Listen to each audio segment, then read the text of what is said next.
Radio et télévision du Mali, bienvenue sur nos antennes à Bamako, il est 7 heures.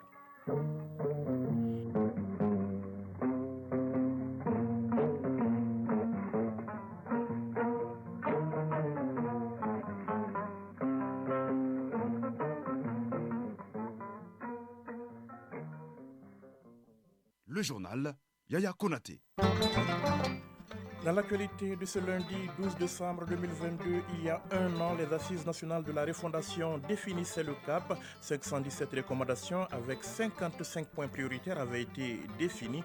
Un an après, les autorités de la transition font le bilan de la mise en œuvre, un bilan plutôt satisfaisant, vous l'entendrez dans ce journal. La Poste du Mali lance son système national et international de transfert d'argent. Il s'appellera Post-Monnaie, c'est le dernier né des services postaux au Mali. Il a été présenté ce week-end à la faveur de la célébration des 150 ans de la poste malienne. Dans l'actualité également, le sommet Afrique-États-Unis prévu à Washington à partir de demain mardi. 49 chefs d'État invités pour un sommet de 3 jours. Le président Joe Biden devrait notamment plaider pour l'entrée de l'Union africaine au G20. Le grand format du lundi, invitation ce matin sur la gamme des couleurs avec un arrêt sur le rouge. Le rouge qui a une portée spirituelle au Mali puisqu'il symbolise le sang, une couleur sous l'ambivalence du bien et du mal, nous dira Bourama Traoré. Et puis les sports, la Coupe du Monde de football Qatar 2022, place aux demi-finales. Dès demain, ce sera Argentine-Croatie et France-Maroc. Deux affiches à suivre sur nos antennes télé et sur la chaîne 2. Le journal du mondial ce matin avec Fotigui et Tunkara. Mesdames, Messieurs, bonjour. Avant-projet de nouvelle constitution, mise en place d'un organe unique de gestion des élections, réinstauration du service national des jeunes, militarisation de la police et de la protection civile, autant de recommandations des assises nationales de la refondation, les ANR tenues il y a exactement un an, c'était le 11 décembre 2021. Un an après, les autorités de la transition dressent un bilan plutôt positif de la mise en œuvre de ces recommandations. Ibrahim Ikassa Maïga, le ministre de la refondation de l'État chargé des relations avec les institutions, était hier soir l'invité du journal de 20h de ORTM1. Je vous propose de l'écouter. Le devoir de redevabilité que les autorités de la transition ont vis-à-vis du peuple malien, et je salue l'action et le leadership de son Excellence le colonel Assimi Goïta, président de la transition, chef de l'État, le Premier ministre Dr Choguel Kokala Maïga, le président du CNT et toutes les autres institutions qui sont à pied d'œuvre pour justement donner corps aux attentes du peuple.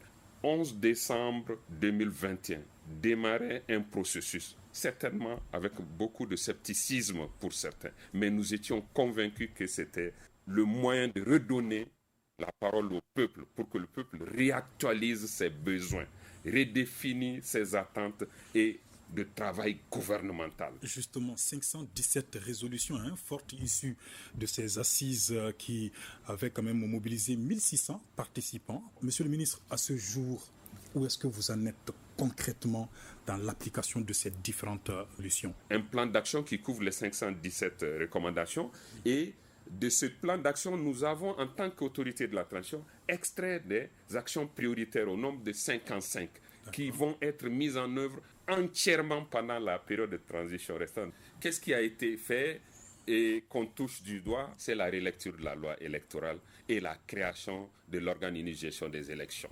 C'est acté aujourd'hui et l'EG est installé, je pense, a pris à bras le corps le processus électoral pour justement organiser les élections générales à venir. L'institution du service national des jeunes pour toutes les nouvelles recrues de la fonction publique, pour modeler le nouveau citoyen, la militarisation de la police et de la protection civile, le réarmement moral de nos forces de défense et de sécurité et leur équipement et leur remontée en force au front. C'est une réalité et c'est une recommandation phare des assises nationales. L'affirmation de notre souveraineté et la redéfinition de notre carte diplomatique, le choix de nos partenaires. Et aujourd'hui, c'est trois principes que le président de la transition a énoncés. C'est que tout ce qui va être fait au nom du Mali et pour le Mali, c'est en considération de la préservation de la souveraineté du Mali, du respect des choix stratégiques et des choix de partenariat, mais aussi de la défense des intérêts vitaux du Mali. Aujourd'hui, c'est acté. Ça nous vaut tous les volets de voie de verre venant de ceux qui ne voudraient pas qu'on avance. L'avant-projet de nouvelle constitution, mais d'ores déjà, cet avant-projet prend en charge une bonne vingtaine de recommandations des assises nationales de la refondation. Entre autres, tout ce qui concerne la réforme constitutionnelle, comme la création d'une seconde chambre, mais aussi conserver le caractère républicain, laïque, unitaire de notre État, c'est pris en charge, mais également la clarification des rapports entre les institutions, la rationalisation du nombre d'institutions, tout cela est pris en charge justement dans la nouvelle constitution, mais il y a beaucoup d'autres. Maintenant, c'est en cours, c'est au référendum que justement ces actions vont être considérées comme totalement réalisées. L'enrôlement biométrique des fonctionnaires de l'État et des collectivités, c'est aujourd'hui quelque chose qui est en cours, c'est acté, c'est décidé et c'est palpable. Et c'est ce que les assises ont recommandé. La dépolitisation de l'administration, les études sont en cours et le résultat va être mis en œuvre, comme la rationalisation des structures administratives également, mais une plus grande lutte contre la corruption. Et je pense qu'aujourd'hui, c'est affirmé, il y a des réformes judiciaires tous azimuts. Ce n'est pas dans le tiroir, au contraire, c'est vivant et nous y travaillons allègrement. Je rends hommage au peuple malien qui a cru au changement et qui s'y adonne. Ibrahim Ikassa Maïga, le ministre de la Refondation de l'État chargé des relations avec les institutions, au micro de Ibrahim Traoré, le grand chancelier des ordres nationaux du Mali, porte à la connaissance des récipiendaires de la médaille d'officier de l'Ordre national du Mali, contingent 2022, que la cérémonie de remise de la dite médaille, initialement prévue donc ce lundi 12 décembre 2022 à 10h à la primature, est repoussée à 12h pour cas de force majeure. La cérémonie est placée sous la haute présidence du Dr Choguel Kokala Maïga, le Premier ministre, chef du gouvernement. La présence de tous les récipiendaires est vivement attendue. Chaque récipiendaire pourra se faire accompagner de 2 personnes. La mise en place est terminée à 11h15. Il est 7h08 à Bamako. La Poste du Mali célèbre ses 150 ans et innove. Le dernier né des services postaux au Mali a été présenté ce week-end au cours d'une soirée dînatoire. Il s'agit notamment du post-monnaie, un système de transfert d'argent qui permettra aux citoyens d'envoyer de l'argent au Mali et bien au-delà. Mariam Kone. La présentation de Post-Monnaie, une nouvelle application de transfert d'argent, a marqué la fin des festivités des 150 ans de la Poste du Mali. La soirée organisée à cet effet a été l'occasion pour les dirigeants de la Poste de donner plus d'informations sur le nouveau produit qu'ils s'apprêtent à lancer. Ibrahim Aïdara, PDG de la Poste du Mali. C'est un produit de transfert d'argent qui va permettre à nos concitoyens non seulement de faire des transferts sur le plan domestique, mais aussi de faire des transferts à l'international dans plus de 100 pays, de faciliter le quotidien de nos concitoyens, par exemple leur faciliter les paiements chez des marchands, leur permettre de payer des factures avec ce produit-là. Le régulateur du secteur encourage cette innovation pour la modernisation de la Poste et salue l'initiative. Saïdou Ponan Sankaré, président de l'AMRTP. Nous saluons l'événement encore une nouvelle fois et tous les efforts consentis ou à développer pour son effectivité. Nous recommandons en tant que régulateur que son lancement soit précédé de toutes les précautions d'usage et le respect de toutes les dispositions réglementaires appropriées. Les autorités maliennes suivent avec attention les nouvelles orientations de la Poste. Souaïbou Koulibaly, conseiller technique au ministère de la Communication, de l'économie numérique et de la modernisation de l'administration. Le service postal institué dans notre pays depuis 150 ans a su s'imposer en opérateur global, fournisseur de services de proximité aux populations, prestataires de confiance et accompagnateur des besoins des citoyens, des entreprises et de l'État. Les responsables de la Poste disent ne pas s'arrêter en si bon chemin. Ils envisagent d'autres initiatives pour le renouveau du service postal. 7h10, l'actualité hors de nos frontières à présent. Au Tchad, 139 prisonniers des manifestants du 20 octobre dernier contre la prolongation de la transition ont été libérés après des audiences tenues fin novembre et début décembre. Parmi les libérés de Koro-Toro, prison en plein désert à 600 km de la capitale, 59 détenus ont été relaxés pour infractions non constituées et les 80 condamnés avec sursis sont arrivés en N'Djamena hier. Il reste toujours 265 personnes détenues à Koro-Toro. Le Conseil de l'ordre des avocats du Tchad demande qu'elle soit ramenée dans la capitale pour la procédure en appel. Afrique, États-Unis, Joe Biden plaide pour l'entrée de l'Union africaine au G20. Le président américain a invité 49 chefs d'État africains pour un sommet de 3 jours à partir de demain afin de fixer un nouveau cap au partenariat entre les États-Unis et leurs partenaires africains. Le premier sommet États-Unis-Afrique qui s'était tenu en 2014 était une initiative de l'ancien président Barack Obama. Joe Biden va défendre notamment l'idée d'une intégration de l'Union africaine donc au G20, le groupe rassemblant 19 des économies les plus avancées ainsi que l'Union européenne afin de renforcer le rôle clé joué par le continent, a indiqué la semaine dernière la Maison-Blanche. Verdir les importations industrielles en faisant payer les émissions de carbone liées à leur production. L'UE finalise ce lundi les modalités d'un mécanisme inédit qui doit aussi signer la fin des droits à polluer gratuits alloués aux industriels européens avec l'envolée du prix de la tonne de CO2. L'idée est d'éviter un dumping écologique qui verrait les industriels délocaliser leur production hors d'Europe tout en encourageant le reste du monde à adopter les standards européens. L'importateur devra déclarer les émissions directement liées au processus de production. Si celles-ci dépassent le standard européen, acquérir un certificat d'émission au prix du CO2 dans l'UE. Si un marché carbone existe dans le pays exportateur, il paierait seulement la différence. Commission et État défendent une application progressive du mécanisme sur 10 ans. À partir de 2026, les eurodéputés, eux, demandent une mise en œuvre graduelle entre 2027 et 2032. Le Pérou en proie à des vives tensions. 2 personnes sont mortes, 5 autres ont été blessées hier lors de manifestations grandissantes contre la présidente Dina Boluarte après le coup d'État manqué et l'arrestation de l'ancien président Pedro Castillo. Signe que la tension monte, donc une séance au Congrès sur la situation dans le pays a été suspendue après des incidents. Les protestations se sont multipliées à travers le pays. Des milliers de personnes se sont mobilisées dans plusieurs villes réclamant la libération de l'ancien chef de l'État et de nouvelles élections en appelant à une grève nationale.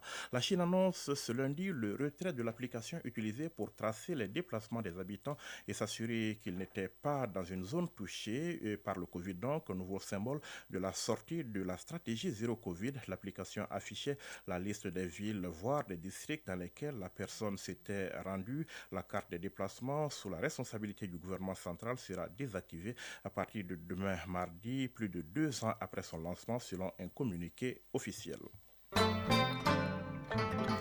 7h13, retour ici au Mali, grève ou pas grève au CHU du Point G. En tout cas, nous avons reçu à la rédaction une déclaration du comité syndical SNS-ASPF qui indique aux usagers que le personnel est à leur disposition pour leur prise en charge efficiente dans les services de l'hôpital.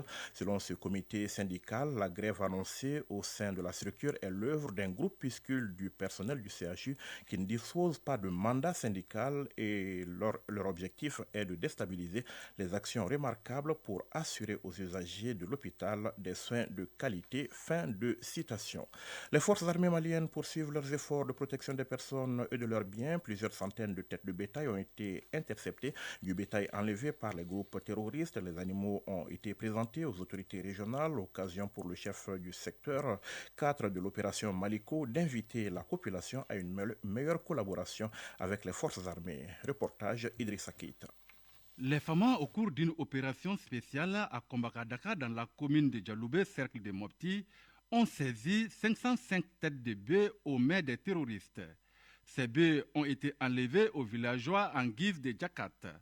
Colonel Karim Traoré, chef secteur 4 de l'opération Maliko. Les groupes armés terroristes sont aujourd'hui en perte de vitesse. Ils sont en perte de vitesse en ce sens que nous venons de porter un coup à l'une de leurs sources de financement, qui est de prélever la zakat sur la population, de voler les biens de la population. Ces bœufs acheminés à Soufourlaï par les forces armées maliennes ont été présentés aux autorités administratives de Mopti pour les remettre à leurs propriétaires dans les jours à venir. Les autorités ont à leur tour salué la prouesse des FAMA et réitéré leur confiance en elles dans le cadre de la sécurisation des personnes et de leurs biens. Ousmane Diallo, conseiller au gouvernorat de Mopti. La direction régionale des productions et des industries animales qui est en charge de la gestion des fêtières, des éleveurs, des propriétaires de bétail. Donc nous allons mettre à leur disposition pour que cette structure-là prenne toutes les dispositions nécessaires afin que les vrais propriétaires soient retrouvés avec des identifiants bien notés. Colonel Karim Traoré, chef secteur 4 de l'opération Maliko. Ces actions d'éclat vont continuer quand on voit l'engagement des femmes conformément aux directives opérationnelles du chef d'état-major général des armées. Ça va être la 3e séance que nous faisons une telle saisie. Et le chef secteur 4 de l'opération Maliko d'inviter enfin ces hommes à la persévérance dans l'effort d'une part et la population à la veille citoyenne et à un changement de comportement. Mopti, Idrissa Keïta et Soulane Tebsouké pour l'ORTM. 7h16, le grand format du lundi est aujourd'hui dans la gamme des couleurs avec un arrêt sur le rouge. Oui, le rouge, la couleur rouge donc au Mali, elle a une portée spirituelle puisqu'elle symbolise le sang parfois versé pour prévenir un mal ou satisfaire un besoin. Le grand format du lundi s'intéresse donc à la couleur rouge sous l'ambivalence du bien et du mal. Il est signé Bourama Traoré. Chaleureuse, énergique, pénétrante et dans une certaine mesure rassurante. Que des qualificatifs pour décrire la couleur rouge. Mamadou Samaké ne jure que par le rouge depuis son enfance. Le quinquagénaire tire cet amour de son club sportif de cœur. La couleur rouge, moi je l'aime parce que depuis mon enfance, j'étais dans l'équipe de Joliba. Donc à cause de ça là, moi j'aime la couleur rouge. Donc parce que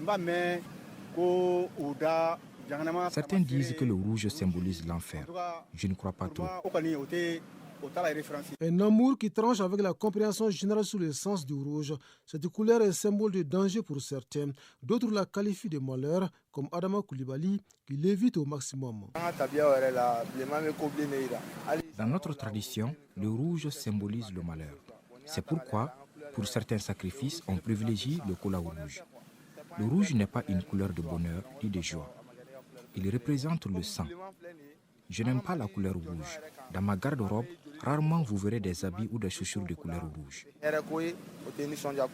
Au-delà de son aspect vif, le rouge est perçu comme une belle source d'inspiration et un bon stimulant des passions profondes comme l'amour, la haine ou encore la vengeance, sans oublier son rôle d'alerte en cas de danger. Dans la tradition malienne, le rouge a également une signification. Moussa Sisma en est un des gardiens. En réalité, chez nous, la couleur rouge est une couleur de force. Et une force multidimensionnelle qui peut être du négatif ou du positif. Mais très généralement, quand on a des problèmes, on nous dit qu'il faut faire recours rouge. On nous dit en Bambara, ce qui peut pousser le mal ou bien peut juguler un problème qui arrive. Le rouge symbolise à la fois le bien et le mal selon les interprétations des uns et des autres. Cette ambivalence sera longtemps entretenue tant qu'il gardera son poids spirituel, comme nous l'explique Moussa Sisma, traditionnaliste. On a des difficultés, par exemple, dans la famille, dans le village. On comprend pas ce qui arrive. On dit il faut verser du sang. Ça veut dire que on ne sait pas ce qui arrive, mais en versant le sang, on pousse la chose qui arrive de négatif. Maintenant, pour faire venir le bien également, c'est dans ces mêmes difficultés qu'on dit de verser du sang pour avoir du bien. C'est un couteau à double tranchant et très généralement, quand on l'utilise, on a toujours satisfaction par rapport à la chose pour laquelle on l'a fait. Outre sa portée spirituelle, le rouge est une matière essentielle pour le monde scolaire et universitaire, notamment les enseignants. Les stylos de couleur rouge servent généralement d'outils de correction et d'évaluation des apprenants, ce qui n'est pas sans explication selon les traditionalistes, doublé de sa casquette d'enseignant. On vous parle souvent des couleurs chaudes, donc le rouge domine toujours toutes les couleurs. Et on préfère ne pas trop l'utiliser comme les autres. Mais si on l'utilise, c'est vraiment pour extérioriser quelque chose, mettre en exergue quelque chose. Bien que l'islam privilégie la couleur blanche selon une recommandation prophétique, le rouge n'est point interdit. Au niveau de l'habillement ou d'autres usages, la couleur n'a aucun impact sur la foi. Mahamadou Kouma est imam.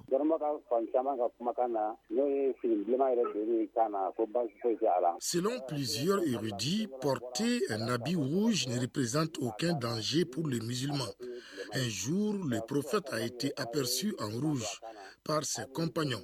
Cela nous rassure que porter un habit rouge n'est pas interdit et n'impacte pas la foi. Si les avis diffèrent sur le sens du rouge, l'unanimité semble se faire autour d'un symbole de cette couleur, celui de la vie. Comme nous enseigne bien un proverbe africain, toute chose est morte qui n'est pas rouge.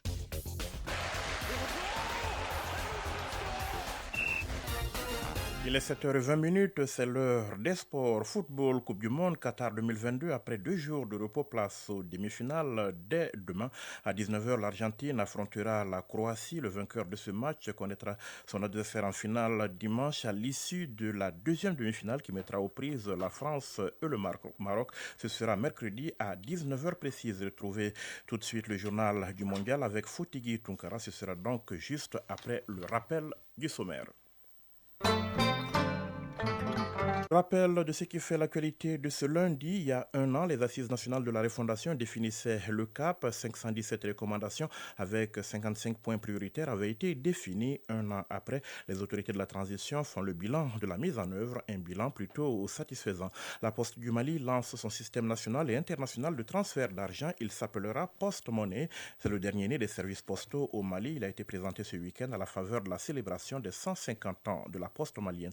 Dans l'actualité également, le sommet Afrique-États-Unis prévu à Washington à partir de demain mardi. 49 chefs d'État invités pour un sommet de 3 jours. Le président Joe Biden devrait notamment plaider pour l'entrée de l'Union africaine au G20.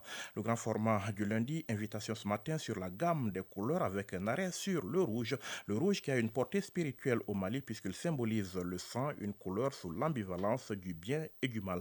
Et puis les sports, la Coupe du Monde de football Qatar 2022, place aux demi-finales dès demain. Ce sera Argentine-Croatie et France-Maroc, 2 affiches à suivre sur nos antennes télé et sur la chaîne 2, le journal du Mondial. C'est tout de suite après cette édition. Cette édition qui s'achève ainsi. Réalisation, coordination Ousmane Dao, mise en onde Madou Diallo, présentation Yaya Konaté. Merci de nous avoir suivis et tout de suite le journal du Mondial.